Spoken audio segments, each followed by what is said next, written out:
আসসালামু আলাইকুম বন্ধুরা, কেমন আছেন? আশা করি প্রত্যেকে সবাই ভালো আছেন। মায়ের আঁচল নাটকটি আপনাদের সবার কাছে উপস্থিত করলাম। মায়ের আঁচলের নাটকটি দেখা গেছে তার বৌমার সাথে একদম ভালো ব্যবহার করতো না, এবং সেই ছেলেটাও তার মায়ের আঁচল ধরেই থাকতো সবসময়ের জন্য, সবসময় তার মায়ের কথা শুনতো, এবং তার বৌমার হাত পা ভেঙে দিয়ে তার বাপের বাড়ি দিয়ে পাঠায় এবং সারা জীবনের জন্য।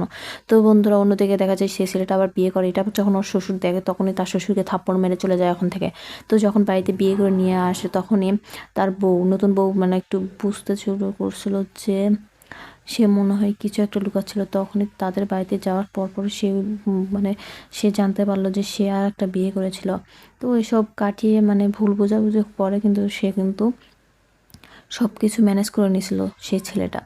তো বন্ধুরা, দেখা কিছুদিন পর কিন্তু সেই মেয়েটারও একই অবস্থা করা শুরু করলো, কিন্তু সেই মেয়েটা কিন্তু থেমেছিল না। সেই মেয়েটা কিন্তু তাকে চড় মেরেছে, তার শাশুড়িকে চড় মারার কারণে কিন্তু সে তার গালটু লাল হয়ে গেছিলো। তো বন্ধুরা, অন্যদিকে দেখা যায় সুইপার একটা ছেলে, তার বাবা কিন্তু সুইপার ছিল, ওই বড় বইয়ের সুইপার যখন ছিল, সে কিন্তু দেখা যায় সেই কিন্তু হচ্ছে তার শাশুড়ি কিন্তু তার কথা মনে করছিল, এটাও বুঝতে পারছিল। এই কারণে তার দ্বিতীয় বউকে 8 লাখ টাকা মানে টাকা দিয়ে বিদায় করে দিয়েছে এবং ডিভোর্স দিয়েছে, এবং দ্বিতীয় স্ত্রীকে যখন নিতে যায় সে কিন্তু আসে না এবং বলে যে আমি ওই সুইপারকে বিয়ে করেছে।